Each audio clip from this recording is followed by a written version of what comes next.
Welcome back. So I've been waiting on this day for a long time. You'll see that. Where's your lid, Michael? I got the little mean green treadmill running machine over here. And this was fun unloading.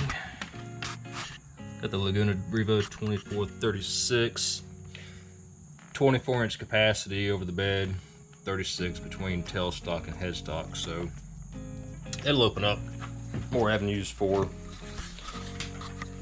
turning bigger things. The only problem I have now is that I'm trying to figure out how to come up with a bigger pressure pot so I can cast stuff unless I use the deep pour and just have a massive mold. But the deep pour has low exotherm, so I'm more a fan of the clear slow. But anyway, I promised some people that I would do it in unboxing, and there's one thing that I wasn't quite sure about as far as the electrical plug type goes. I've got 220 volt up here, but I'm not 100% sure what style plug, so I got to see which size and what type it takes. And then I can wire it in somewhere over there. So I'm gonna get to cutting, getting this thing out. I've already seen from a few videos that they do pack this thing in there tight with foam, and that's gonna be a mess, but I gotta get it out.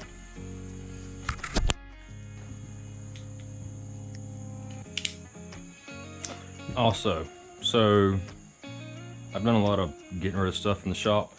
It isn't very big, as you can see, so I had to move my wood to another shed on my property. Reason why there's still stuff laying around.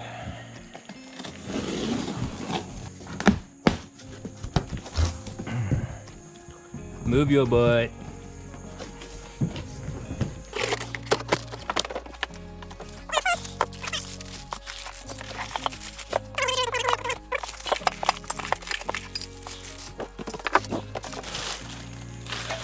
Lady, why don't you grow some thumbs and give me a hand?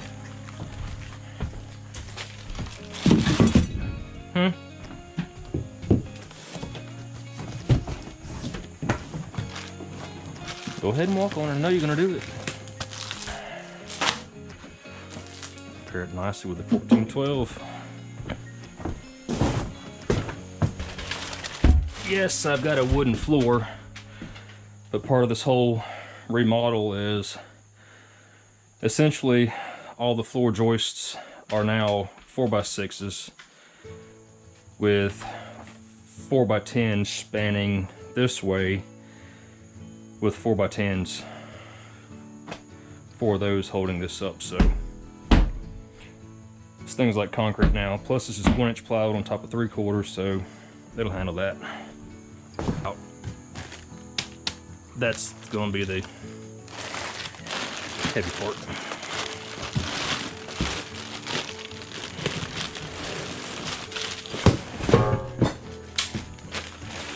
You can tell that's good stuff when it dawns.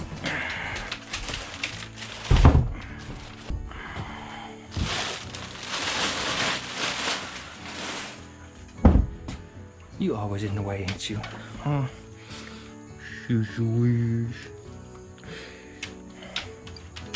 Besides, who needs a baby Yoda when you got a Weimaraner? Quit. Sit.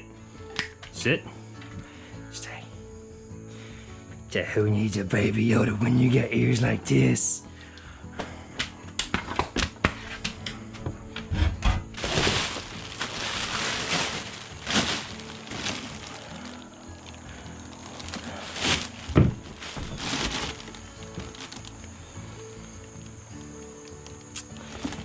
It appears the head is on the bed.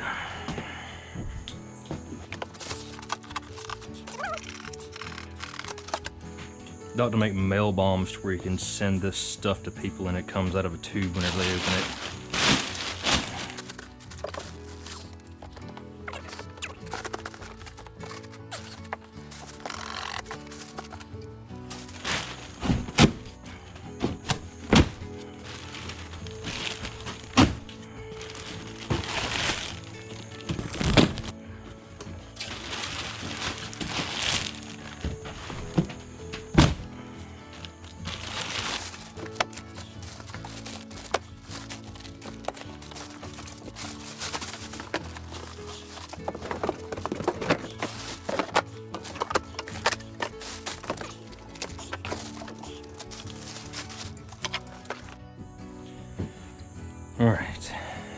grab these while I was away, and you will need a 6mm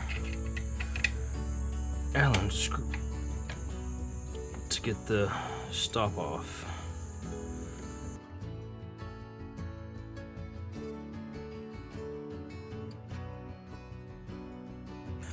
Not as bad as I thought it was going to be.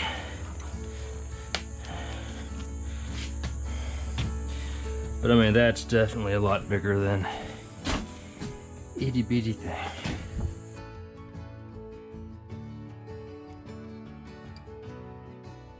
And yeah, it sounds like I'm out of breath,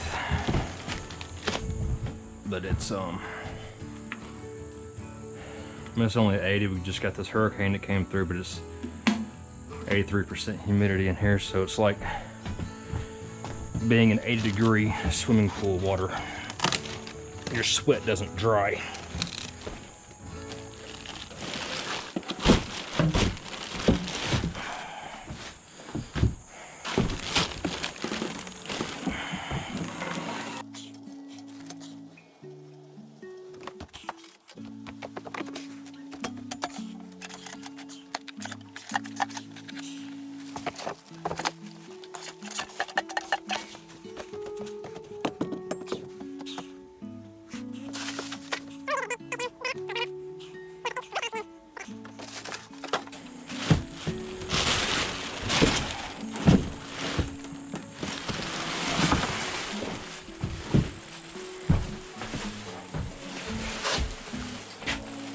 I've got to clean all that gunk off.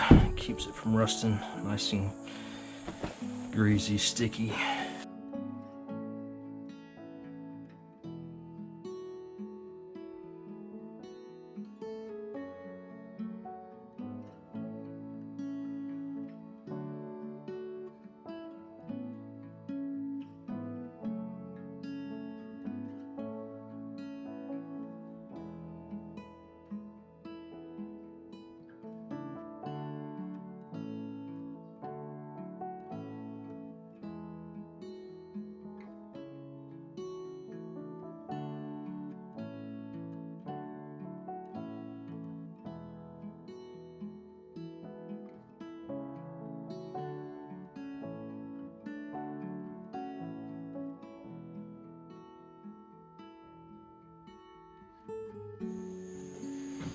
A little bit of DNA, a little shop rag. That's all you need.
I mean,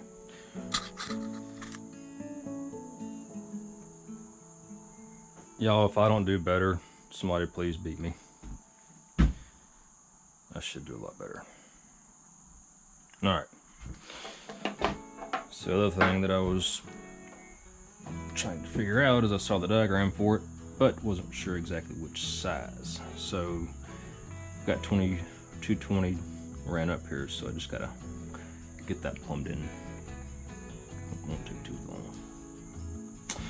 So there she is. Oh, I got a few other attachments to put on too.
Well, I guess that's gonna be it for the night. Is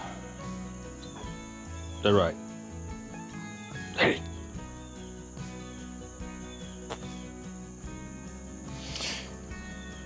We'll get this thing wired up, and I'll give it a go in this video too. I should have that thing wired up maybe tomorrow night. We'll see. So, excuse me, I'm just got done working and it's hot in here and I'm sweating. So, I got it all put together. I did come back around and change how I had this set up. And for now, I've got my GoPro, I got a little peg stuck in that hole. I got to figure out a different way to mount a camera mounting system. I may do a 5-gallon bucket and have it sitting where little Princess is. 5-gallon bucket of concrete with a 2x4 stuck up, that way I can mount this to it. I got this chucked up. Now granted, this thing is about, I mean, it weighs probably, I don't know, close to 15 pounds or so, and there's a lot of epoxy in this thing. So the problem that I just realized, runs smooth, runs great. But even as heavy it is with all that epoxy on there,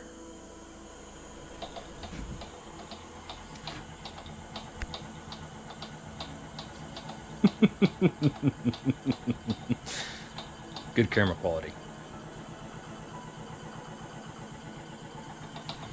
But the wobble comes out of it at a little bit higher RPMs and handles it a lot better.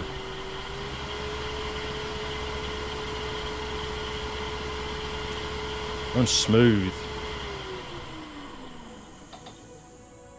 It's just that low RPM wobble that it gets, because this is, it's not perfectly round by no means. And you can see right here, there's a, had to leave a little bit of a out cap to where it can go down inside and fill this void that was down in here.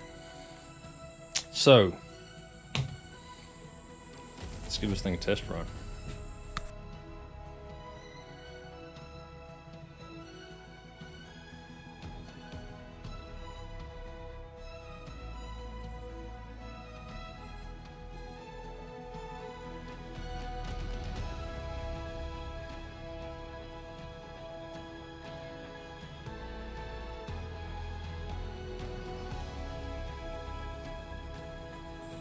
So apparently I had some issues with the epoxy on this one.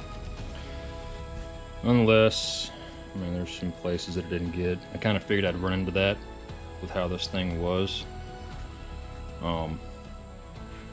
full of board's pretty heavy. I mean, look at how that's gonna be.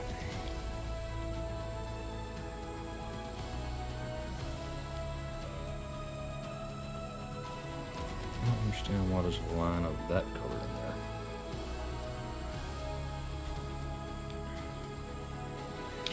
Be alright. Alright, so after getting this one done, I ran out of wood bowl finish, that's why it looks a little shiny inside and on the outside. So, like I said, that red oak, after being stabilized, it was seriously hard, harder than I liked it. So I'm going to take this 726 blend that I've got and mix it with a 3.0 blend for something that's in between, which can overshed life, so you can do that, and it won't mess anything up. But as far as the Laguna Lathe goes, that's nice. I mean, I had that thing purring along about 60, 55 RPMs, real slow, slow as it go almost. And grabbed a hold of the tailstock, not the tailstock, the part that comes out of the back of the head. I'm having a brain fart right now. Anyway, just to see how much torque it had, and you cannot stop it even on its lowest speed. Whereas the Harbor Freight lathe, you could easily bring that thing to a stop if you leaned into it hard enough. And even on this one, like I said, stabilized red oak burl, I was leaning into it hard, as hard as I could. Like I was straining to dig in with the gouge, and it never even budged. But I mean, like I said, it's got 3-horse, 3-phase motor on it, so it's pretty torquey, more significant than the treadmill motor was by a long shot. Anyway, hope you enjoyed the video. Keep your eyes out for this one.